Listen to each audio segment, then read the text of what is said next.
La plateforme flottante située dans l'Atlantique Nord derrière moi est surnommée le Pingouin. Elle peut produire de l'énergie grâce à la houle. Et comme vous allez le voir dans ce reportage, sa conception, sa construction et sa maintenance ont connu elles aussi des hauts et des bas.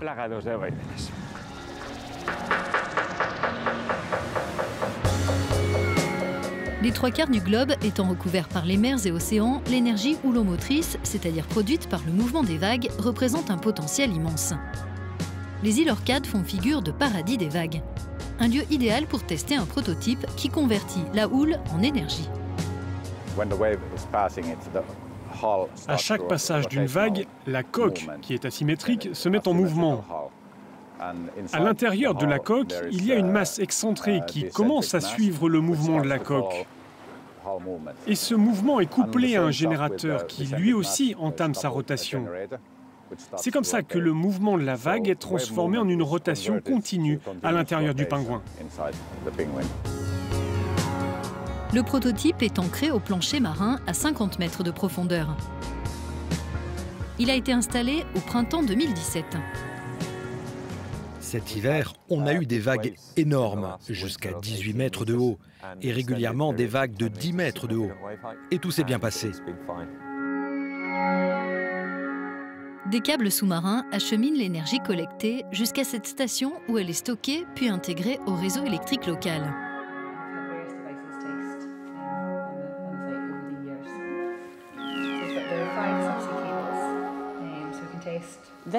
Ce site est capable de supporter une production électrique de 7 MW. Chaque câble qui arrive ici peut acheminer 1 MW.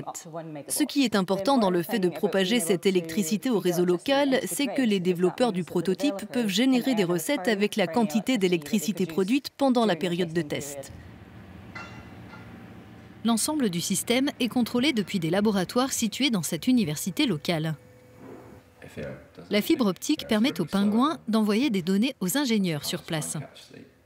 On a 40 ou 50 instruments à bord, grâce auxquels on réalise des mesures très rapidement. On a accès aux informations de contrôle et on reçoit des données. On a par exemple des accéléromètres standards qui nous renseignent sur le comportement de la coque, ses accélérations et son orientation. D'après les chercheurs, le pingouin devrait changer la donne sur le marché de l'énergie houlomotrice, dont la valeur est estimée à environ 74 milliards d'euros.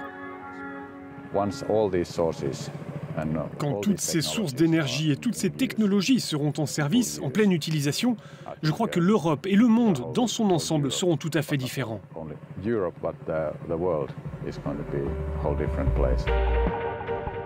Ces recherches font partie de la myriade de projets financés par le Conseil européen pour l'innovation, qui a pour but de donner un coup d'accélérateur aux innovations les plus prometteuses dans l'Union européenne. D'après certaines statistiques, la hausse de la productivité dans les pays développés résulte pour l'essentiel à 85% de l'innovation. Mais les entreprises européennes continuent de dépenser moins en recherche et développement que leurs concurrents à travers le monde. Si la part des innovations mises sur le marché en Europe était aussi importante qu'aux États-Unis, cela permettrait d'ici 20 ans de créer jusqu'à 1 million d'emplois et d'ajouter 2 000 milliards d'euros au PIB européen. Avec cet objectif en tête, le Conseil européen pour l'innovation dispose de 2,7 milliards d'euros pour financer la recherche européenne et l'aider à commercialiser ses découvertes dans différents domaines. Découvrons une autre innovation prometteuse pour l'avenir. Elle se trouve étonnamment dans cet engin de 30 ans d'âge. Nous sommes à Riga, en Lettonie, et ici les scientifiques ont soumis cette ancienne locomotive diesel à une cure de jouvence. Elle a été modernisée pour pouvoir rouler également au gaz naturel. Les chercheurs espèrent que leur travail contribuera à maintenir le secteur ferroviaire européen sur de bons rails en matière de développement économique.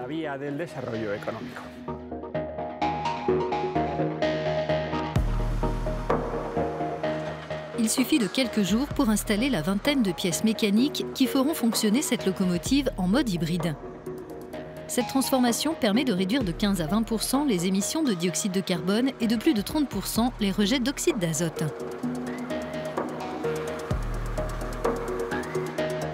Le secret, un réseau complexe d'appareils innovants, comme nous l'expliquent les ingénieurs impliqués dans le projet. Il y a des composants très différents. en commençant par les systèmes de stockage et de compression du gaz. On a aussi une solution électronique pour gérer l'alimentation en diesel d'un côté et l'alimentation en gaz de l'autre, et une plateforme de télémesure. Et puis on doit aussi citer les dispositifs de sécurité contre le feu et de détection de fuite de gaz. D'après ces ingénieurs, le système a été conçu pour donner l'opportunité à ceux qui l'utilisent de rentabiliser leur investissement en 3 ans, en particulier en faisant des économies sur le diesel.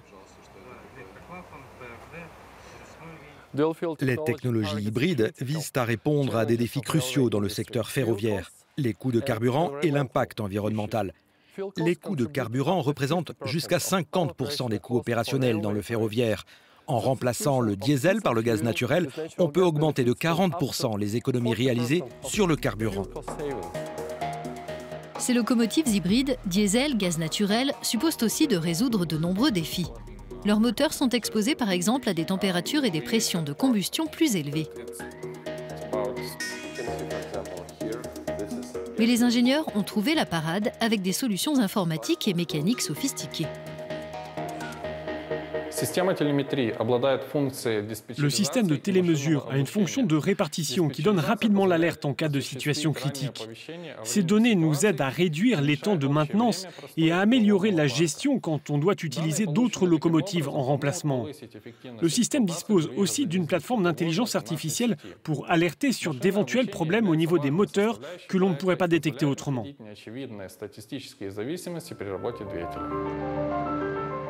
Cette technologie, comme d'autres du même type, répond à un besoin en Lettonie puisque les locomotives diesel courantes dans le pays ne sont pas performantes et que l'électrification complète du réseau national nécessiterait des investissements énormes. Elle contribuera à rendre ce secteur plus compétitif dans l'avenir, d'après le PDG de la société de chemin de fer lettonne. Nous sommes en très forte concurrence avec le transport routier, mais aussi avec d'autres entreprises ferroviaires. Donc il est certain que nous devons investir dans des technologies innovantes qui peuvent nous donner un avantage et nous rendre plus compétitifs.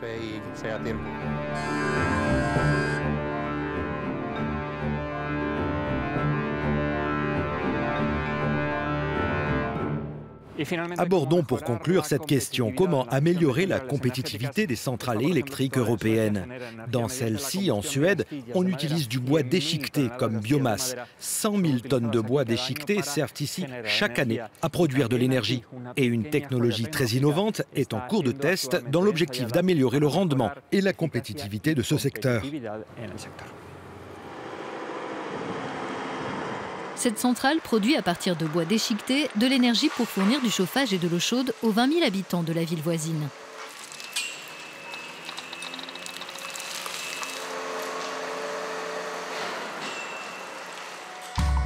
Ces résidus de bois, récupérés dans différentes forêts, sont très hétérogènes. Ils se composent de copeaux d'écorce, de racines et de branches.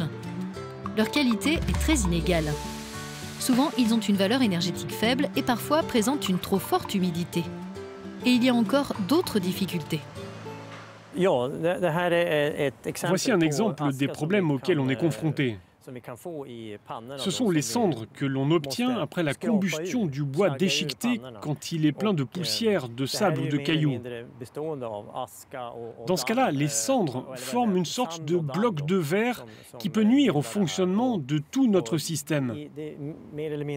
Cette situation nous force à faire des travaux de maintenance coûteux, voire à interrompre notre production d'énergie, puisque nous devons stopper le processus de combustion pour pouvoir nettoyer la chaudière. Pour relever ce défi, cette équipe européenne a installé sur place un appareil d'analyse des copeaux.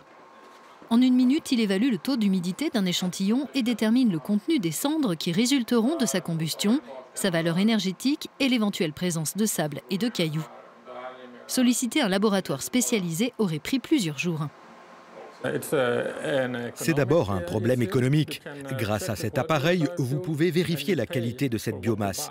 Et vous payez le prix juste plutôt que de payer pour tout ce que le camion vous apporte. C'est aussi une question environnementale, parce qu'on génère moins d'émissions et moins de cendres quand la qualité de la biomasse est meilleure.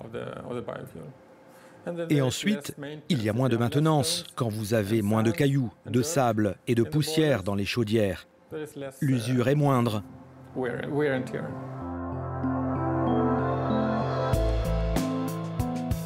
Mais pour que l'appareil fournisse des données fiables, il a d'abord fallu établir des valeurs références pour les copeaux.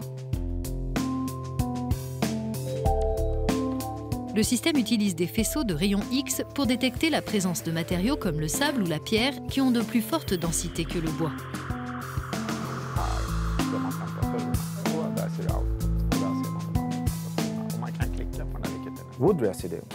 La composition des résidus de bois peut être très complexe. Cela peut ressembler quasiment à tout et n'importe quoi entre le copeau ordinaire et la poussière.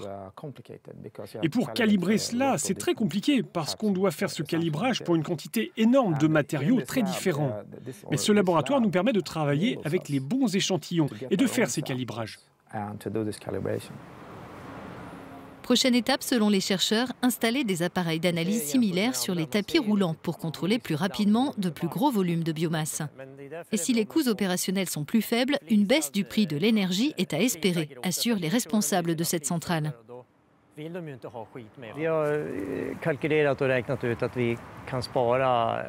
L'appareil d'analyse pourrait nous aider à économiser entre 100 000 et 150 000 euros par an, puisque nous pourrons produire plus d'énergie et limiter nos travaux de maintenance.